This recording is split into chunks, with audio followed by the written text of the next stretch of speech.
Hello everyone and welcome back to my channel. तो स्वागत करता हूं आपका फिर से एक नए वीडियो में। तो आज की वीडियो हैरी पॉटर और पारस पत्थर के अध्याय नंबर 15 पर होने वाली है। तो जल्दी से शुरू करते हैं इस वीडियो को। अध्याय 15 अंधेरा जंगल। इससे बुरा कुछ नहीं हो सकता था।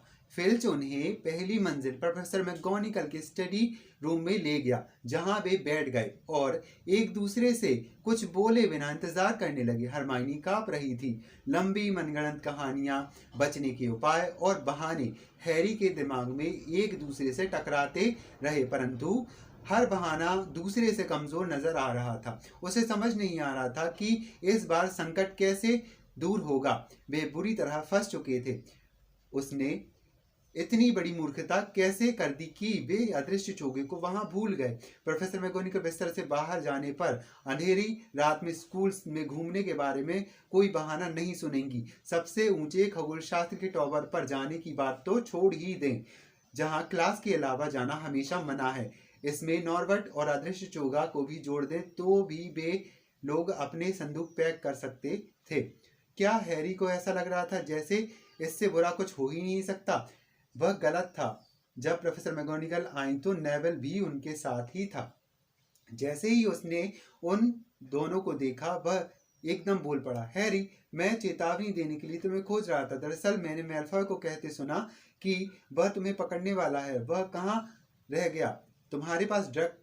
हैरी ने नेवल को चुप रहने के लिए अपना सिर तेजी से झटका, परंतु प्रोफेसर मैगोनिकल ने यह देख लिया।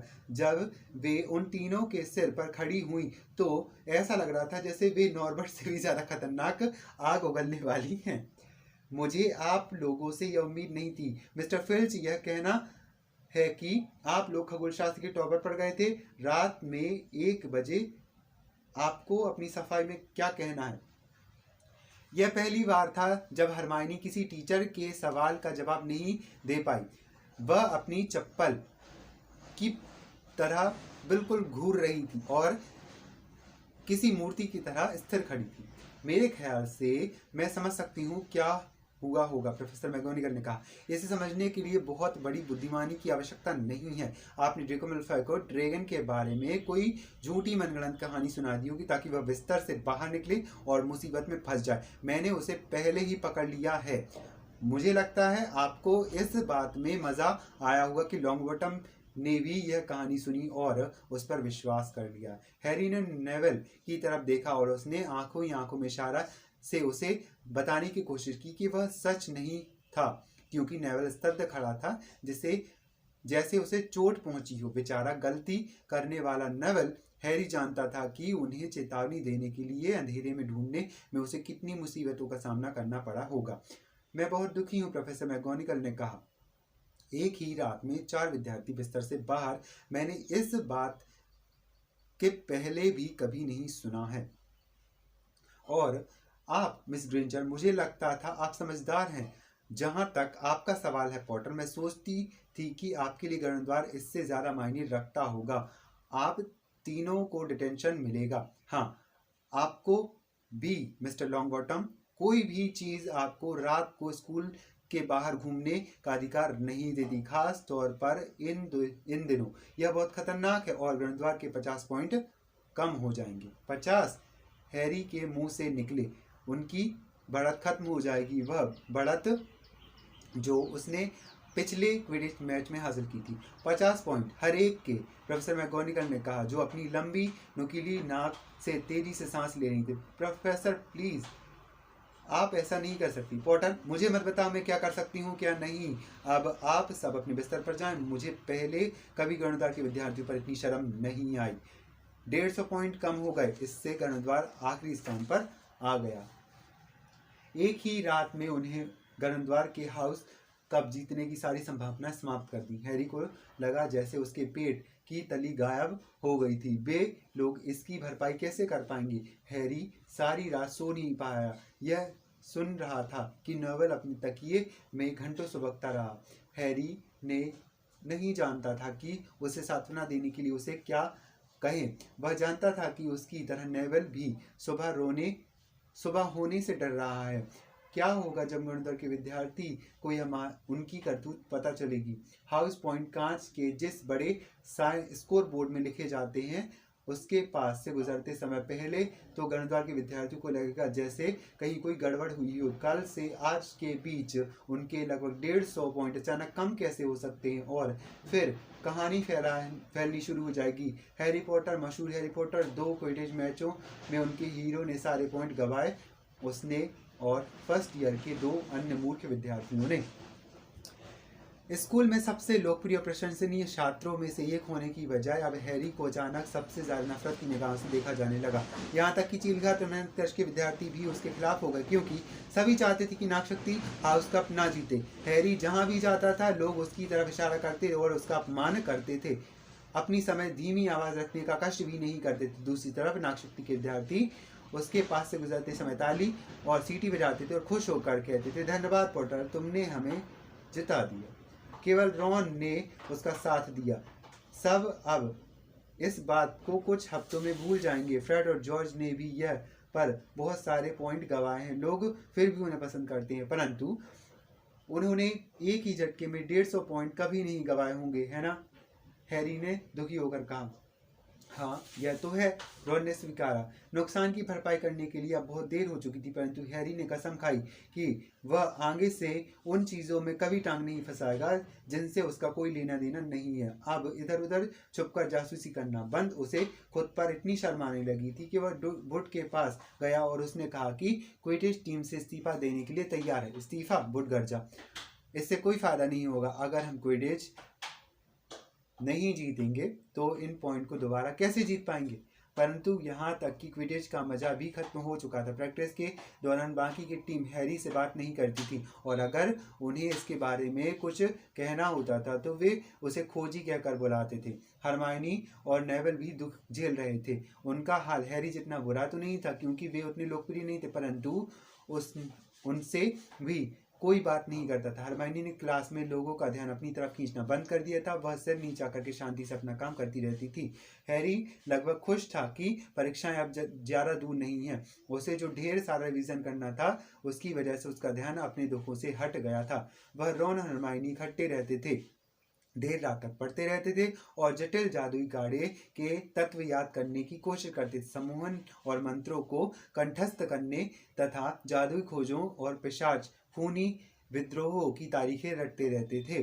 फिर परीक्षा शुरू होने के लगभग 1 सप्ताह पहले दूसरों के मामले में टांग ना फंसाने के हैरी के नए संकल्प का अचानक इम्तिहान हुआ। एक दोपहर लाइब्रेरी से अकेले बाहर लौटते समय उसने आने वाले क्लासरूम में किसी के सुबकने की आवाज़ सुनी। जब वह पास गया तो उसने क्विरल को बोलते सुना, नहीं नहीं, दोबारा नहीं, प्लीज़। ऐसा लग रहा था जैसे कोई उसे धमकी दे रहा हो। हैरी थोड़ा और पास गया। ठीक ठीक है, उसने क्विरल को सुबकते सुना। अगले ही पल क्विरल अपनी पगड़ी सीधे करते हुए क्लासरूम से तेजी से बाहर निकला। उसका चेहरा पीला लग रहा था और ऐसा लग रहा था जैसे वह रोने ही वाला हो। वह नजरों से ओझल हो गया। हैरी को नहीं लगा कि क्विरल ने उसे देखा था। उसने तब तक इंतजार किया जब तक क्विरल के कदमों की आवाज़ सुनाई देना बंद नहीं हो गई। फिर उसने क्लासरूम में झांका। वह खाली था, परंतु दूसरी तरफ का दरवाज़ा खुला था। हैरी उसकी तरफ आधी दूर तक गया, परंतु तभी उसे याद आया कि उसने दूसरों के मामले में टांग फंसाने की कसम खाई थी। बहरहाल वह 12 पारस पत्थर दाव पर लगा कर कह सकता था कि स्नेप अभी अभी उस कमरे से बाहर गया था, और हैरी ने अभी जो सुना था उसके बाद स्नेप की चाल में नई चालाकी आ गई होगी। ऐसा लग रहा था जैसे क्विरल ने आखिरकार हार मान ली थी। हैरी वापस लाइब्रेरी गया जहां हरमायनी रॉन की खगोलशास्त्र की परीक्षा ले रही थी। हैरी ने उन्हें बताया कि उसने क्या सुना। स्नेप ने आखिरकार उसे मना ही लिया। रॉन ने कहा, अगर क्विरल ने उसे बता दिया कि उसके गुप्त कलाओं से रक्षा के मंत्र को कैसे तोड़ा जाए। अब भी फ्लफी बचा है, हरमायनी ने कहा। हो सकता है स्नेप ने हैग्रिड से बिना पूछे ही यह पता लगा लिया हो कि उसे पार कैसे किया जाए। रॉन ने अपने चारों तरफ नजर हजारों किताबों की तरफ दौड़ाते हुए कहा, मैं शर्त लगा सकता हूँ, यहाँ पर कोई ऐसी किताब होगी जिसमें यह लिखा हुआ कि 3 सिर वाले दैत्याकार कुत्ते को कैसे पार किया जाए। तो अब हम क्या करें हैरी?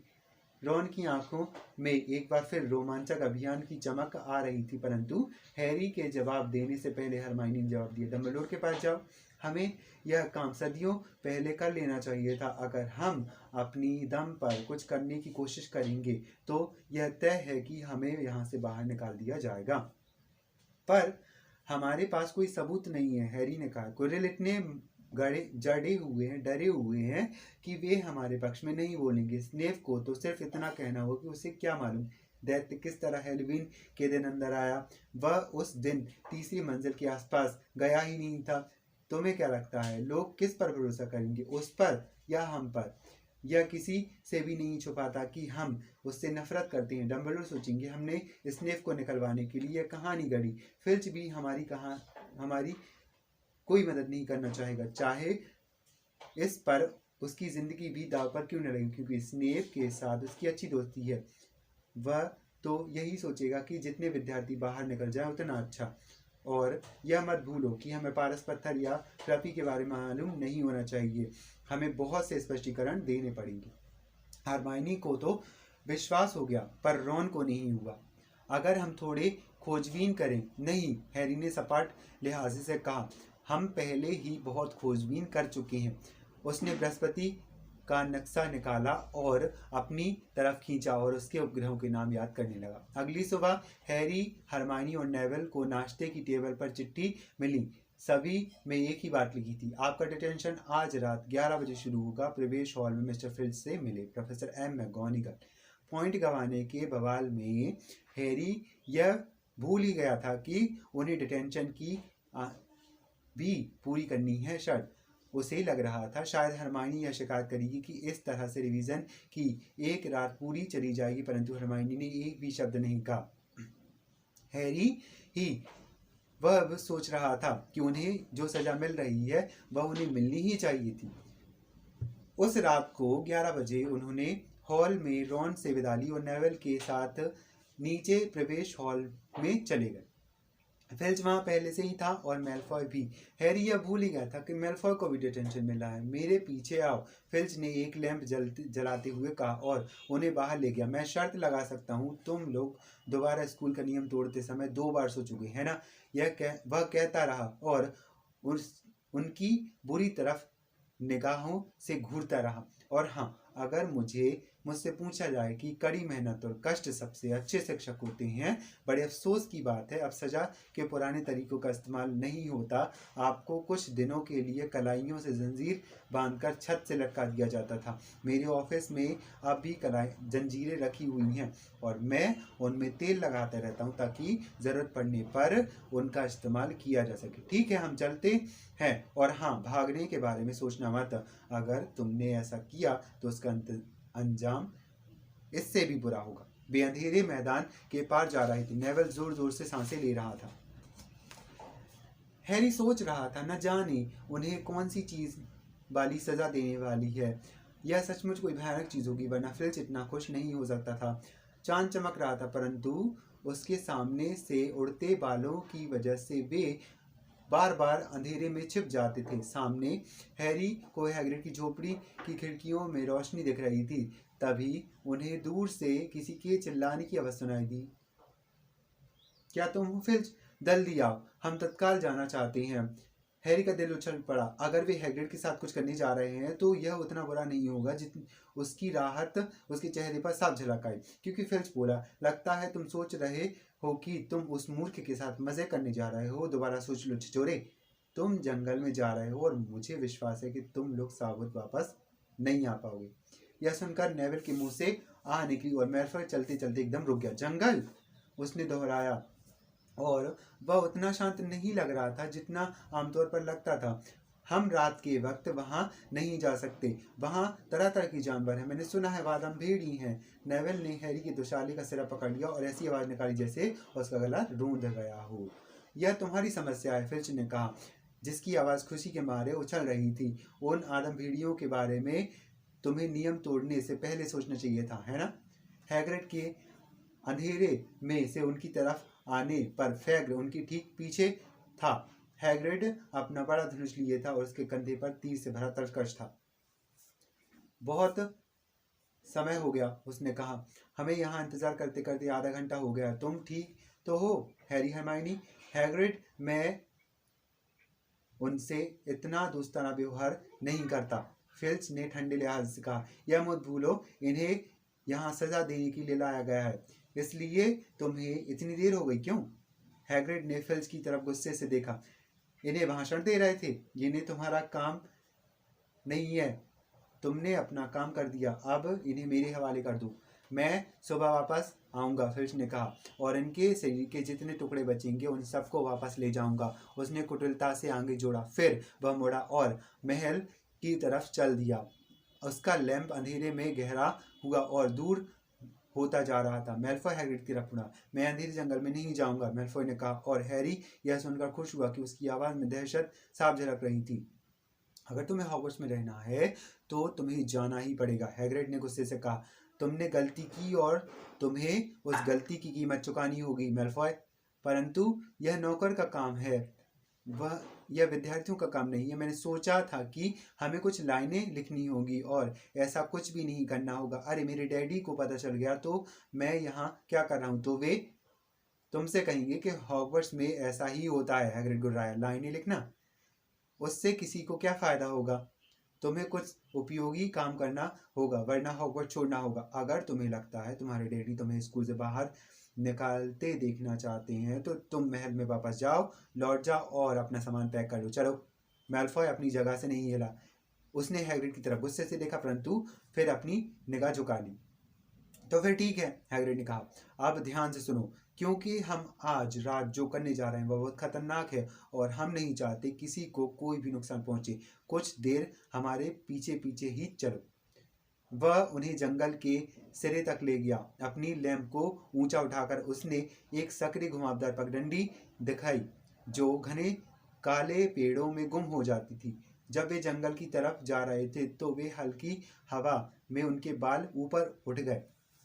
यह देखो, हैग्रिड ने कहा। जमीन पर पड़ी हुई एक चमकदार चीज दिख रही थी, चांदी जैसी। यह यूनिकॉर्न का खून है। जंगल में एक यूनिकॉर्न है जिसे किसी ने बुरी तरह घायल किया है। एक सप्ताह में यह दूसरी बार हुआ है। पिछले बुधवार को हमें एक यूनिकॉर्न मरा मिला था। हमें जाकर बेचारे घायल यूनिकॉर्न को खोजना है। शायद हमें उसे उसके कष्ट से मुक्ति दिलाना पड़े। और क्या होगा अगर यूनिकॉर्न को जिसने घायल किया है वह हमें पहले खोज ले, मैल्फॉय ने कहा, जो अपने डर को अपनी आवाज़ से दूर नहीं रख पा रहा था।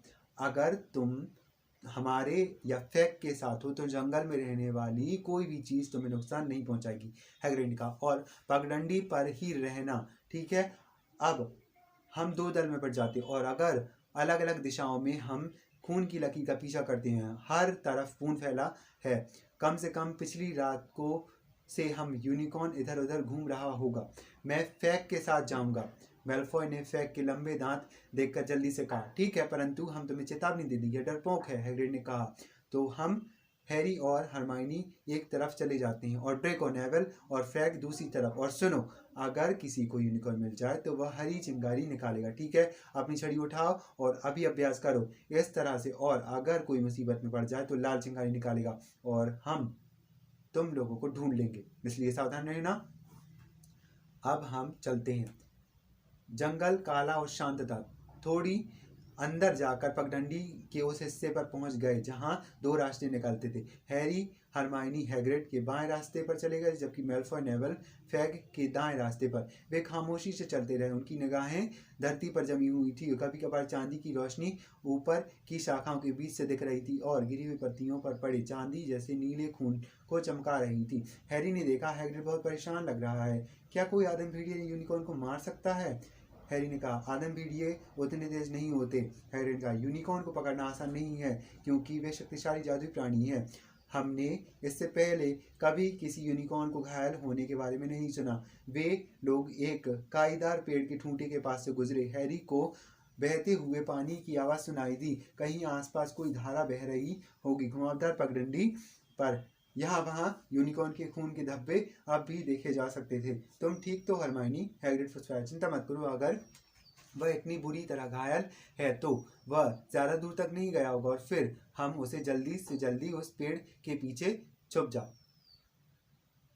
हैग्रिड ने हैरी और हरमाइनी को पकड़ा और उन्हें पगडंडी से हटाकर बलूत के एक ऊंचे पेड़ के पीछे छिपा दिया। उसने एक तीर निकालकर अपने धनुष में लगाया और धनुष उठाकर तीर चलाने के लिए तैयार हो गया। वे तीनों सुनते रहे। पास में कोई गिरी हुई पत्ती के ऊपर फिसलता हुआ जा रहा था। ऐसी आवाज आ रही थी जैसे कोई चोगा जमीन पर खिसट रहा हो। हैग्रिड अंधेरी पगडंडी पर देख रहा था, परंतु कुछ पल बाद आवाज धीमी हो गई और गायब हो गई। हम जानते थे, वह बुदबुदाया, यहाँ पर कोई और है जिसे यहाँ नहीं होना चाहिए। कोई आदम भेड़िया? हैरी ने सुझाव दिया। ना तो वह आदम भेड़िया है, ना ही यूनिकॉर्न, हैग्रिड ने उदासी से कहा। ठीक है, हमारे पीछे आओ, परंतु जरा संभल कर। वे लोग और ज्यादा धीमे चलने लगे। हालांकि वे हल्की आवाज पकड़ने के लिए उनके कान सतर्क कर लिए थे। अचानक सामने वाली खाली जगह से कोई निश्चित रूप से हिला।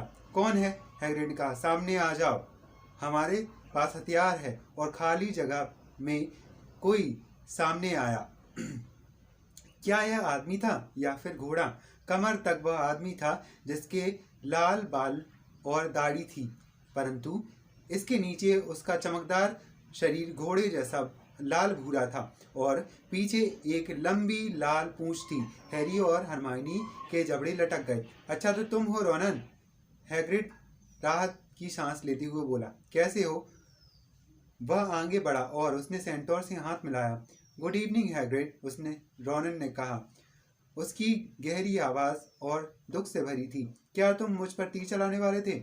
बहुत सावधान रहना पड़ता है रोनन, हैग्रिड ने अपने धनुष को तपाते हुए कहा। इस जंगल में कई बुरी चीजें खुली घूम रही हैं। अरे हाँ, यहाँ हैरी पॉटर और यह है हरमाइनी ग्रेंजर, स्कूल के विद्यार्थी, और यह है रोनन, एक सेंटोर। हमने देख लिया था, हरमाइनी ने कहा। गुड इवनिंग, रोनन ने कहा। तो तुम लोग विद्यार्थी हो और तुम लोग स्कूल में बहुत कुछ सीखते होगे, है ना? थोड़ा बहुत, हरमाइनी ने सकुचाते हुए कहा। थोड़ा बहुत? यह तो बहुत अच्छी बात है, रोनन ने आह भरते हुए कहा। उसने अपना सिर पीछे की तरफ किया और आसमान की तरफ घूरा। मंगल ग्रह आज रात बहुत चमक रहा है। हाँ, हैग्रिड ने ऊपर देखते हुए कहा। सुनो, हमें खुशी है कि तुम हमें मिले रोनन, क्योंकि एक यूनिकॉर्न घायल हो गया है। तुमने कुछ देखा? रोनन ने तत्काल जवाब नहीं दिया। बिना पलक झपकाए ऊपर की तरफ देखते रहा और उसने दोबारा आह भरी। हमेशा निर्दोष लोग ही पहले शिकार होते हैं, उसने कहा। ऐसा सदियों से होता आ रहा है, यही अब हो रहा है। हाँ, हैग्रिड ने कहा, परंतु तुमने कुछ देखा रोनन? कोई असामान्य चीज? जब हैग्रिड उसकी तरफ बेचैनी से देख रहा था तो रोनन ने दोहराया। मंगल ग्रह आज रात बहुत चमक रहा है, असामान्य तेजी से चमक रहा है। हाँ, पर हमारा मतलब जमीन के आसपास की किसी सामान्य चीज से है, हैग्रिड ने कहा। तो तुमने कोई अजीब चीज देखी? एक बार फिर रोनन ने जवाब देने में थोड़ा समय लगाया। आखिरकार उसने कहा, जंगल में बहुत से रहस्य छुपे होते हैं। रोनन के पीछे पेड़ों में हलचल के कारण हैग्रिड ने एक बार फिर अपना धनुष उठाया, परंतु यह एक और सेंटोर था जिसके काले बाल और काला ही शरीर तथा वह रोनन से ज्यादा जंगली दिख रहा था। हेलो बेन, हैग्रिड ने कहा। सब ठीक है? गुड इवनिंग हैग्रिड, आशा है तुम ठीक हो। ठीक ही है। देखो, हम अभी रोनन से पूछ रहे थे कि क्या हमने यहाँ पर हाल ही में कोई अजीब चीज देखी। बात यह है कि यूनिकॉर्न घायल हो गए हैं। क्या तुम इस बारे में कुछ जानते हो? बेन चलकर रोनन के पास गया। उसने आसमान की तरफ देखा। मंगल ग्रह आज रात बहुत चमक रहा है, उसने इतना ही कहा। हमने सुना है, हैग्रिड ने खींचते हुए कहा। अगर तुम दोनों में से किसी को कुछ दिखे तो हमें बताना, ठीक है? अब हम चलते हैं। हैरी और हरमाइनी उस खाली जगह से हैग्रिड के पीछे पीछे चल दिए और अपने कंधे के पीछे से रोनन और बेन की तरफ देखते रहे, जब तक कि पेड़ों की वजह से भी देखना बंद नहीं हो गए। हैग्रिड ने चिढ़ते हुए कहा, कभी भी सेंटोर से सीधे जवाब की उम्मीद मत करना। कमबख्त सितारे निहारते रहते हैं, चांद से नीचे की किसी चीज में तो उनकी दिलचस्पी होती ही नहीं। क्या यहाँ पर बहुत सारे सेंटोर हैं? हरमाइनी ने कहा। हाँ, थोड़े बहुत। वे ज्यादातर अपने काम से काम रखते, परंतु अगर हमें उनसे कुछ बात करनी होती तो वे इतने भले हैं कि वे आ जाते हैं। सेंटोर बहुत गहरे होते हैं, वे बहुत कुछ पता होता है उन्हें, पर वे ज्यादा बताते नहीं। क्या तुम्हें लगता है कि जिसकी आवाज हमने पहले सुनी थी वो भी कोई सेंटोर था? हैरी ने कहा। क्या वह आवाज तुम्हें घोड़े के टप जैसी लगी थी? नहीं। अगर हमसे पूछा जाए तो वह नहीं था जो यूनिकॉर्न को मार रहा है। इस तरह की आवाज़ हमने पहले कभी नहीं सुनी। वे लोग घने जंगल काले पेड़ों के बीच से चलते रहे। हैरी घबराहट से अपने कंधे के पीछे देखता रहा। उसे डरावना एहसास हो रहा था। कोई उन पर नजर रखे हुए तो वह बहुत खुश था और उनके साथ हैग्रिड और उसका धनुष था। वे लोग रास्ते में एक मोड़ पर मुड़े और तभी हरमाइनी ने हैग्रिड की बांह पकड़ ली। हैग्रिड देखो लाल चिंगारियां, वे लोग मुश्किल में हैं, तुम दोनों यहीं रोको। हैग्रिड ने कहा, पगडंडी पर ही रहना, हम लौट कर आते हैं। उन्होंने सुना कि वहां झाड़ियों को चीरता हुआ जा रहा और वे दोनों बहुत डरे हुए थे, एक दूसरे की तरफ देख रहे थे। उन्हें चारों तरफ पत्तियों की ससराहट की आवाज़ सुनाई दे रही थी और कुछ भी सुनाई नहीं दे रहा था। काश कहीं कोई ऐसा तो नहीं जो वे उन लोगों को घायल हो गए हों, हरमाइनी फुसफुसाई। अगर मेल्फॉय घायल हो गया हो तो मुझे कोई परवाह नहीं, अगर नेवल को कुछ हुआ तो हमारी गलती के कारण वह यहाँ पर है। मिनट गुजर गए, उनके कान सामान्य से ज़्यादा चौकन्ने हो गए। हैरी हवा की हर आहट, हर चटकती टहनी और आवाज़ को सुन सकता था। क्या हो रहा है? बाकी लोग कहाँ थे? आखिरकार एक जोरदार आवाज़ से हैग्रिड के लौटने की घोषणा हुई। मेल्फॉय, नेवल और फ्रैग उसके साथ थे। हैग्रिड आग बबूला हो गया हुआ था और मेल्फॉय नेवल के पीछे चुपचाप आ रहा था और उसने मजाक में नेवल को पकड़ लिया था। नेवल आतंकित हो गया था और उसने लाल चिंगारियां निकाल दी थी। हम लोगों की अच्छी किस्मत होगी अगर तुम दोनों की उछलकूद के बाद भी हम लोग कुछ पकड़ लें। ठीक है, अब हम अपने दल बदल लेते। नेवल तुम हमारे और हरमाइनी के साथ रहो। हैरी तुम फ्रैग और इस मूर्ख के साथ जाओ। हमें अफसोस है, हैग्रिड ने हैरी से फुसफुसा कर, परंतु तुम्हें डराने के लिए इसे बहुत ज़्यादा मेहनत करनी होगी। हमें यह काम करना ही है। इस तरह हैरी मेल्फॉय और फ्रैग के साथ घने जंगल में चला गया। वे लगभग आधे घंटे तक जंगल में अंदर घुसते चले गए। जब रास्ता दिखना लगभग बंद हो गया क्योंकि वहां पर पेड़ बहुत घने थे, हैरी ने देखा कि खून की धारा अब ज्यादा मोटी हो चली थी। एक पेड़ की जड़ पर खून के छींटे थे, जैसे वह बेचारा जानवर आसपास ही कहीं दर से छटपटा रहा हो। हैरी को बलूत के एक पुराने पेड़ की गुथी शाखाओं के बीच से सामने वाली खाली जगह दिखी। देखो, वह बुदबुदाया। उसने मेल्फॉय को रोकने के लिए हाथ उठाया। जमीन पर कोई चमकती सफेद चीज चमक रही थी। वे उसके ठीक करीब खड़े थे। यह यूनिकॉर्न ही था। वह मर चुका था। हैरी ने इतना सुंदर और दुखद दृश्य कभी भी नहीं देखा था। जहां वह गिरा था वहां लंबी दुबली टांगे अजीब तरीके से उलझी हुई थी और गहरे रंग की पत्तियां उसके लाल मोतियों की तरह बिखरे पड़े थे। हैरी ने उसकी तरफ एक कदम बढ़ाया और तभी ससराहट की आवाज़ के कारण वह जहाँ खड़ा था वहीं खड़ा रह गया। खाली जगह कोने वाली झाड़ी हिली, फिर छायाओं के बीच से नकाब पहने एक आकृति जमीन पर रेंगती हुई आई, जैसे कोई जानवर शिकार करने के लिए आ रहा हो। हैरी, मेल्फॉय और फ्रैग जैसे मूर्ति बन गए थे। चोगा पहनी आकृति यूनिकॉर्न के पास पहुंची और उसने जानवर के बगल लगे घाव में अपना मुंह झुकाया और उसका खून पीना शुरू कर दिया। आह! मेल्फॉय के मुंह से एक भयानक चीख निकली और उसने पलट कर दौड़ लगा दी। फ्रैग ने भी ऐसे किया। नकाबपोश आकृति ने अपना सिर उठाया और सीधे हैरी की तरफ देखा। यूनिकॉर्न का खून उसके मुंह से लगभग टपक रहा था। आकृति उसके अपने पैरों पर खड़ी हुई और धीरे से उसकी तरफ बढ़ी। हैरी डर के मारे हिल भी नहीं पा रहा था। तभी उसके सिर में इतना तेज दर्द हुआ जैसे पहले उसमें कभी भी नहीं हुआ था। ऐसा लगा था जैसे उसका सिर के निशान में आग लगा दी गई हो। उसकी आंखों के सामने अंधेरा छा गया और पीछे की तरफ लड़खड़ाया। उसने अपने पीछे टपों की आवाज़ सुनी और फिर किसी ने उसके ऊपर से कूदकर आकृति पर हमला कर दिया। हैरी के सिर में इतना भयानक दर्द हुआ कि वह अपने घुटनों के पर बैठ गया और उसे ठीक होने में लगभग 2 मिनट लगे। जब उसने ऊपर देखा तो आकृति जा चुकी थी। एक सेंटोर उसके पीछे खड़ा था और रोनन या बेन नहीं था। वह उनसे कहीं अधिक युवा था और उसके सफ़ेद भूरे बाल थे और उसका शरीर पीला सुनहरा था। तुम ठीक तो? सेंटोर ने पूछा। हैरी को उसके पैरों पर खड़ा कर दिया। हाँ, धन्यवाद। वह क्या था? सेंटोर ने जवाब नहीं दिया। उसकी आंखें आश्चर्यजनक रूप से नीली थीं, पीले नीलम की तरह। उसने हैरी की तरफ गौर से देखा और उसकी निगाह उस निशान पर पड़ी जो हैरी के माथे पर लाल सुर्ख चमक रहा था। वह बोला, तुम्हारा नाम हैरी पॉटर है? बेहतर होगा तुम हैग्रिड के पास वापस लौट जाओ। जंगल इस वक्त सुरक्षित नहीं है, खासतौर पर तुम्हारे लिए। क्या तुम हमारी सवारी कर सकते हो? इस तरह तुम जल्दी पहुंच जाओगे। मेरा नाम फ्रेंच है, उसने अपने अगले पैर पर झुकते हुए कहा, ताकि हैरी उसकी पीठ पर चढ़ जाए।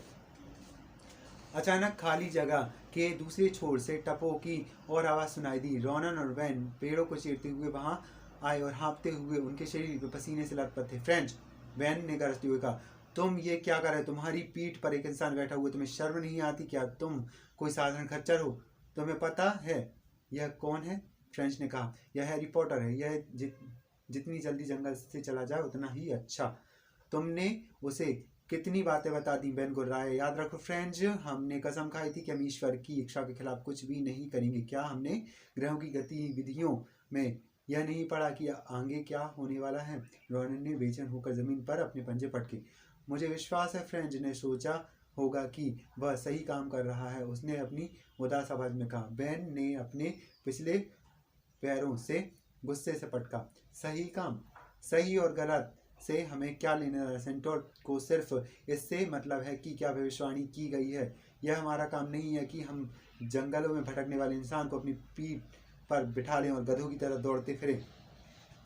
फ्रेंच अचानक गुस्से में अपने पिछले पैरों पर खड़ा हो गया। हैरी को अपना संतुलन बनाए रखने के उसका कंधे पकड़ने पड़ा। क्या तुमने उस यूनिकॉर्न को नहीं देखा? फ्रेंच ने वैन से चीख कर कहा। क्या तुम यह नहीं जानते कि उससे क्यों मारा गया? क्या तुम्हें ग्रहों ने यह रहस्य नहीं बताया? मैं खुद को जंगल में छिपी उस चीज के खिलाफ करता हूँ वैन। हाँ, चाहे इसके लिए मुझे इंसानों का ही साथ क्यों नजर नहीं। फ्रेंच ने दौड़ लगा दी। हैरी उसे जितनी अच्छी तरह से पकड़ सकता पकड़े रहा।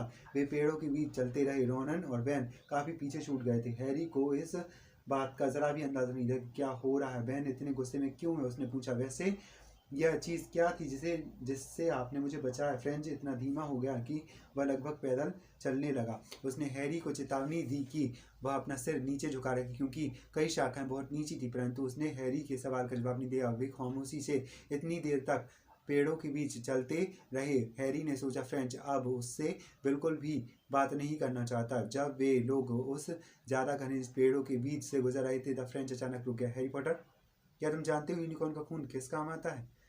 नहीं, हैरी ने कहा, जो इस अजीब चौंका देने वाले सवाल से बहुत चौंक गया था। हमने जादुई काढ़े में सिर्फ इसके सींग और पूंछ के बालों का इस्तेमाल किया है, इसलिए क्योंकि यूनिकॉर्न को मारना एक राक्षसी काम है। फ्रेंच ने कहा, इसके पास खोने के लिए कुछ भी नहीं होता और पाने के लिए कुछ भी नहीं होता। वही सिर्फ यह पाप कर सकता है।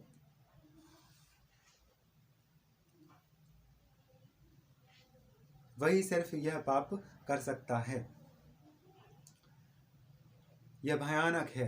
यूनिकॉर्न का खून आपको जिंदा रखेगा, चाहे आप मौत से 1 इंच भी दूर क्यों ना हो, परंतु भयानक कीमत पर। आपने खुद को बचाने के लिए एक पवित्र और असहाय जीव को मारने दिया, इसलिए आपकी जिंदगी अधूरी होगी, शापित होगी उसी पल जब आप खून आपके होठों से छुओगे। हैरी ने फ्रेंच के सिर के पीछे घूरा जो चांदी के में चितकबरा चांदी जैसे चमक रहा था। परंतु कौन इतना उतावला होगा? अगर आपको हमेशा के लिए श्राप मिलने वाला हो तो उससे तो बेहतर मौत होगी, है ना? हैरी ने कहा। सच है, फ्रेंच ने सहमत होकर। जब तक कि आपको सिर्फ तभी तक जिंदा रहना हो, इसके बाद आप कुछ और पीने वाले हो, कोई ऐसी चीज जो आपको पूरी शक्ति और ताकत दिला सकती हो, कोई ऐसी चीज जिसे पीने के बाद आपको कोई नहीं मार सकते हो। मिस्टर पॉटर, क्या तुम्हें पता है इस समय स्कूल में क्या छुपा हुआ है? पारस पत्थर, जाहिर है आयु बढ़ाने वाला अमृत, परंतु मैं यह नहीं समझा पा रहा हूं कि कौन। क्या तुम किसी ऐसे व्यक्ति को नहीं पहचानते जिसे शक्तिशाली बनने के लिए कई सालों का इंतजार किया हो, जो जीवन से चिपका हुआ हो और अपने मौके का इंतजार कर रहा हो? ऐसा लगा जैसे हैरी का दिल किसी लोहे के शिकंजे में जकड़ा लिया गया हो। पेड़ की सरसराहट के ऊपर से उसे एक बार फिर वही याद आई जो हैग्रिड ने उसे उस रात बताई थी जब वे पहली बार मिले थे। कुछ लोग कहते हैं कि वह मर गया है। हमें लगता है यह बेकार बात है। हमें नहीं लगता कि उसमें इतनी इंसानियत भी थी कि वह मर जाता। क्या इसका मतलब? हैरी ने दबे आवाज में कहा। वह बोल, हैरी, हैरी तुम ठीक तो हो? हरमाइनी पगडंडी पर उनकी तरफ भागती हुई आ रही थी और हैग्रिड हरमाइनी के पीछे हाँफता चला आ रहा था। मैं ठीक हूँ, हैरी ने कहा। वह नहीं जानता था कि वह क्या बोल रहा है। यूनिकॉर्न मर चुका है हैग्रिड, वह उस पीछे वाली खाली जगह पर पड़ा हुआ है। मैं तुम्हें यही चेतावनी देना चाहता हूँ और मैं हैरी को यहीं छोड़ देता हूँ। फ्रेंच बुदबुदाया। जब हैग्रिड यूनिकॉर्न को देखने के लिए जल्दी से गया अब तुम सुरक्षित हो।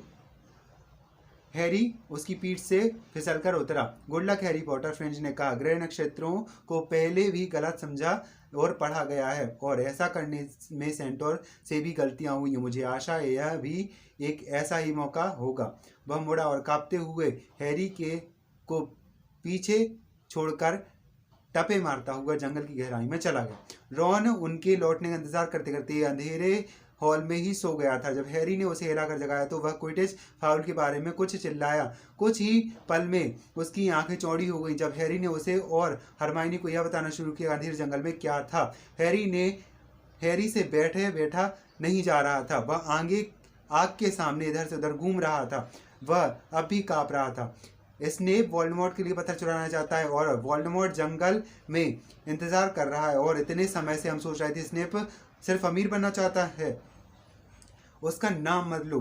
रॉन ने दहशत में फुसफुसाते हुए, जैसे उसे लग रहा था कि वोल्डेमॉर्ट उनकी बातें सुन सकता था। हैरी ने उसकी बातें नहीं सुनी। फ्रेंच ने मुझे बताया, परंतु उसे ऐसा नहीं करना चाहिए था। वैन आग बबूला हो गया था और वह कह रहा था कि ग्रहों ने जो बताया उसे होने देने से किसी भी तरह का दखल नहीं होने देना चाहिए। सितारों ने सचमुच उन्हें यह बता दिया था कि वोल्डेमॉर्ट वापस लौट आया। वैन सोचता है कि वोल्डेमॉर्ट जब मुझे मार रहा था तो फ्रेंच ने ऐसा नहीं होने देना चाहिए था। मुझे लगता है शायद यह भी सितारों में लिखा हुआ था। उसका नाम लेना बंद करो, रॉन झल्लाया। तो मुझे सिर्फ इस बात का इंतजार करना कि इसने वह पत्थर चुरा ले। हैरी तेजी से बोलता जा रहा था। फिर वोल्डेमॉर्ट वापस आ जाए और मुझे खत्म कर देगा। मुझे लगता है तब जाकर वैन को खुशी मिलेगी। हरमाइनी बहुत डरी दिख रही थी, परंतु उसने तसल्ली देने वाली एक बात कही। हैरी, सब कहते हैं तुम जानते हो कौन सिर्फ एक आदमी से डरता है, डंबलडोर से। अगर डंबलडोर आसपास है तो तुम जानते हो कौन तुम्हें छू भी नहीं सकता। वैसे भी कौन कहता है सेंटोर हमेशा सही होते हैं? मुझे तो यह भविष्यवाणी करने जैसा लगता है। और प्रोफेसर मैगोनिकल कहती हैं कि यह जादू की एक बहुत ही संदिग्ध और अनिश्चित शाखा है। आसमान में उजाला होने तक उनकी बातें खत्म नहीं हुई। बेहारे थके अपने बिस्तर पर गए। उनके गले रूंध गए थे, परंतु रात की आश्चर्य अभी खत्म नहीं हुआ था। जब हैरी ने अपनी चादरें खोली तो उसके नीचे उसका अदृश्य चोगा तह रखा था, और उसके साथ एक कागज भी था, वक्त जरूरत के लिए।